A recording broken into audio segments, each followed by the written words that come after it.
up, everybody? Welcome to another edition of My Road to Recovery. My co-host and owner of Lawrence County Recovery, Kathy Ross. What's up, gal? Hey, I'm here. Hey, it's all good. I'm right there with you. Listen, 5th episode. Can't believe we've got 5 under our belt. It's crazy. Yeah, just breathe. And listen, again, I'm going to say it every time because it's worth saying. Thanks to everybody for watching, sharing, listening to these great people's stories, and especially the shares. It's so important to share what we're doing, to get it out to the public, because a lot of people don't know exactly what we're trying to accomplish. But I'm telling you, this morning I was in the office with this young lady right here, and she was telling me a lot about this young lady. And she actually, it was a couple of weeks ago. You said, hey, we have got to get Stacey on here. And she was telling me that story. And man, first of all, and we'll dive into it, and I'll let Kathy lead the interview or whatever. But I tell you what I do love about you, and I've known you for less than 3 minutes. What a great laugh. What a great smile, and what a great laugh. And I mean that. And I'm sure there wasn't always a time when there was a lot of laughter and a lot of smiling and all that. But from the minute you walked in here and sat down and we were just talking, God bless you, man. What a cool laugh. Kathy, I'll let you take it from here, and let's talk to her. Yes. So Stacey is very unique, and she's special to me. And we never knew each other outside just a couple years ago, and she was engaging in treatment. And we got a phone call. There was a gentleman I knew that she knew, and he knew that we had treatment beds down here for females. And he was like, hey, Kat, this is a friend of mine. Can you come get her? So I just hop in my car at like 5 o'clock in the morning, just because that's what I do, and drive halfway across Ohio and pick her up and put her in the car, and we're driving back, and she tells me these amazing stories. Well, I think we laughed and cried all the way back. We did. And then was able just to kind of laugh about some things, because you have to have a sick sense of humor, first of all, to live through some of the things. Absolutely. And then you have to share that sometimes in a therapeutic way. And we talk about like the different, drugs that you kind of find yourself taking, and the different things it does to your mind. Sometimes there's a psychosis that happens, and we laugh about it now and cry about it at times, but we got into a conversation, and I'm going to let Stacey kind of tell us a little bit about it. And right now, we can kind of laugh about it and joke about it. About the time, it was dead serious. Oh, yeah. And we were dead serious, and I'm driving in a car, and she's sitting here talking to me, and I'm like, okay, I don't know what to say. I'm just listening, and you're dictating this. And we've talked about this in one of the first couple of episodes. We don't feel guilty about laughing, because it's great that we're still alive, for one, to be able to look back on and go, what in the hell was going on with me at that time? What was I doing? If you don't find laughter, if you can't find laughter, man, life is no fun. I can't wait to hear some of this story. So let's hear all about it. What the hell happened? Let's start. Just go ahead. Let's bring it in, girl. Tell us about it. Get right in. Well, I went down a rabbit hole as I was getting high, and I was getting on Ancestry.com, and the rabbit hole led to another rabbit hole, and that rabbit hole led to another rabbit hole. And Ancestry.com told me that Johnny Cash was my dad. And she was going to take off, my gosh. And she was going. I literally took off. Right? I did. I took off walking. Oh, my God. I was going to go claim what was mine. In Nashville. In Nashville. From here. Listen, I've drove that drive 50,000 times. It's a long walk. Well, and we're still 2 hours north of here. Yes. So she's taking off from there. Let's back up a tad before we get to that, because I want to know a little bit, Stacey, if you don't care. Let's back up a little bit before that, because you just didn't wake up one day and that happened. So, go back 5-10 years. What led to the drug abuse? What got you into it? Any particular thing happen, or did it just progressively over time happen? I didn't get into drugs until I was 30. Oh, wow. Yeah. So my mom had me when she was 15. I got married when I was 18, had a couple children, got married again, tried cocaine for the first time. Right. And it was off to the races then. Just found something. And that was it. And then it was a chain reaction, and from there on to the next thing, on to the next thing, on to the next thing. And then I just completely lost who I was. Constantly in search of the next big high, right? Yep. Chasing it. Completely lost being a mom, a daughter. I lost everything. I was that person that you would see walking down the road, not even knowing where I was going. I slept in tents, in the woods, abandoned houses. You never knew where I was. I could be in one county one day and just take off and randomly go to another county the next day. And no thought about like the harm that you could be placing yourself in. Nobody knew where you were going to. Just kind of moving from place to place to place. So what happens that makes you want to get sober? Like when do you wake up? What tell me that thing that kind of shook you? Was there a defining moment that went, I can't do this anymore? I had enough. I had hit rock bottom.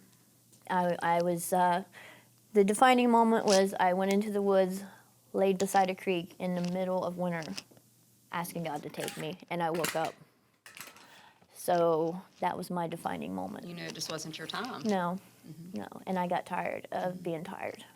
Sick and tired of being sick and tired, right? Sick and tired of being sick and tired. But during all that phase of psychosis and all that, so that's what kind of back during the middle of all that madness is what led you to the to that. And it may, I bet you $1 million, if when you're under the influence like that, it all made sense, didn't it? Oh, everything made Oh sense. yeah, it's like okay, Everything. here You is can my connect dad, the dots. yeah, right here, He, right he knew here, I was right here. here. He'd come get me. Yeah. Yeah. Yeah. I definitely. What a journey that was. I'm sure It was that, quite a journey, and I think it led back to the fact, I don't know if this, my dad was never in my life, and then one day he told me that he didn't even think I was his when I was 20 years old. So that just kind of scars you as a It kid, did. doesn't it? It Like, made it me. shakes you Yeah. to the It's, core. so I was like, well, who's my dad? So, you get high, and then you just, you have Envision all these something. thoughts, and like, and they seem like real too. yeah, Very logical. everything was absolutely. very logical. Like, Now, how did you two? How did this happen, Kat? I get a phone call from a guy that I had in treatment a long time. This guy in treatment says, no lie, he had overdosed over 100 times and been Narcan, close to 100 times. And I never thought this boy was going to stay sober. He gets sober and opens an agency in Northern Ohio. He calls me. He's like, listen, so there's this girl. I only offer services for males. She needs you in her life. You helped me out of this. You need her. So I call, and then and I don't know. I just get in my car. People give me addresses in trailer parks. I just hop in my little SUV and just run right there by myself. Mike and them could kill me some days. They're like, Kathy, don't go places by yourself. But I did for whatever reason, and I was like, all right, I come picking up Stacey, and that's how we meet. And I had on an ankle monitor. yeah, she had on an ankle brace. That was my Yeah. favorite. I was like, you're my Yeah. kind of Oh, people. yeah. Jump in. Yeah, I had get one in. too. Not then, but at a different time. But she hops in, and then we decide that, that we're going to get her some treatment. And she knows that she has to get away from that location and those people. And that was the only way to kind of break free of it. And we get her down here and get everything set up with probation. They're cool. Her probation officer is. And we get her here, and then we start talking. And we're like, okay, we can fix this. I didn't start using until later in life as well. And so we kind of made that little bit of a connection. And I never used methamphetamine, never had one of those psychoses. Right. So I was very, had a lot of questions for her. She had a lot of questions for me. And we were just able to make some type of a therapeutic bond when it comes to those things. And as a result, she was a mother figure to several girls that come through treatment and several girls from her hometown that she then opened a door for access to treatment. Because people complain about how many treatment centers are in Lawrence County. There are counties that beg us to come there, like Athens County, like, Kathy, will you guys come and open here? Can you guys do something up this way? And because of people like her, Absolutely. I mean, that's why I would Yeah. ever even think about something like that. And then she opened up a door of access to treatment for so many younger girls because they looked at her as a mother figure. And if she was getting sober, by God, they could get sober. And she established that for, I can't tell you how many young ladies that you held the door open for and brought them in. And done amazingly well. I mean, you're a hard worker. You got an awesome job now. And Yep. those things don't come easy. No. And they don't come because somebody hands them to you. Oh no, No. They come because you absolutely not. work for them. Yes. Tell us a little bit about your life right now. Just give us a little summary and let the people at home know what life's like right now. I love life right now. I do. I've had my job for like 3 years now. I work in a factory. My son lives with me now, who also went through treatment. It's amazing. It's so amazing. Like, I have stuff now. Because before I didn't have anything. Right. I Got was a reason constantly now, huh? losing things. Yeah. Yes, yes, I definitely have all the reason now. And then I get to see other friends going through the programs, getting sober, getting clean, living a lifestyle. It's just amazing to me that your employers moved you to different locations for work. Yes, She's been like a sought after person to work at these locations, and I always knew she was going to do great things after we talked, and she Yeah. just had a good head for it, and I just knew I was like, somebody's going to want you to do something one day, and then eventually it led her back to, she was able to work in Columbus for a while, Yes. and then you was at a factory there, and then they had a factory here, and they needed somebody to come down here and do some things, and Yeah, so she's I was been that person. Coming back here to work, and yeah, I was that person. How you feel? I feel great. I do. I feel great. And that's It's still, you know, still Surreal, maybe? That's the word. Yeah, I couldn't Yeah. think of the word I was looking I for. don't know. I Yeah. get it.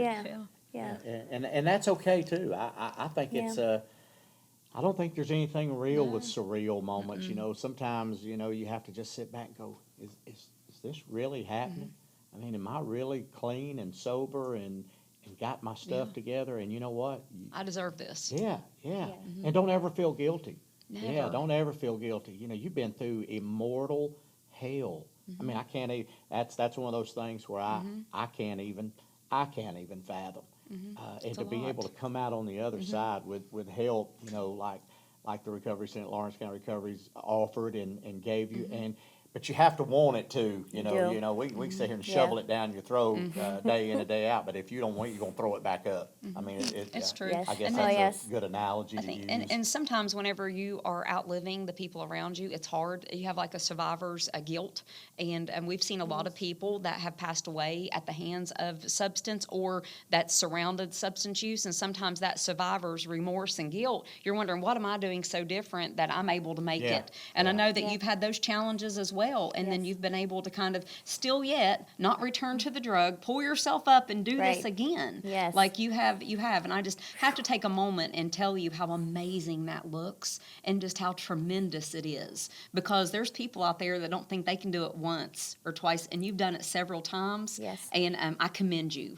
for what you do Absolutely. in the recovery community, for your family, and for yourself every day, because some people, they don't think it's possible, Stacey. It is possible. Well, Don't if make you me don't cry, think it's Kat. possible, I'm just telling you I'll it is. bet in that camera Yes. right there and tell you that is the epitome of recovery. Yes. I'm just going to tell you, if you're sitting out there as a naysayer and that's self-induced bunch of bull crap that we hear all Yeah. the time, that's the epitome of recovery, and it's the epitome of showing that if you want it bad enough, if you believe enough, it's not easy. It's brutally difficult to change that whole mindset, and but you beat the odds, chick. Gosh. You beat the odds, and I'm telling you, from the time you sat down, we're going to end it with this right here. Never forget that laughter. 'Cause that, see, Yeah. see, Oh, that's I just know cool. it is. That's just cool. Every time we Sorry. sit down, we'll cry, and we Sorry. always laugh. Yes, Laughter absolutely. is Yes. a great healer of the heart, It I can is. tell you. So keep on laughing, take care of that boy too, okay? All right, thank you for doing this with us. We Thank really you, Stacey. appreciate it. Thank you. Thank y'all for Thanks. watching. Make sure you share this thing, and we'll see you next time. Thank you.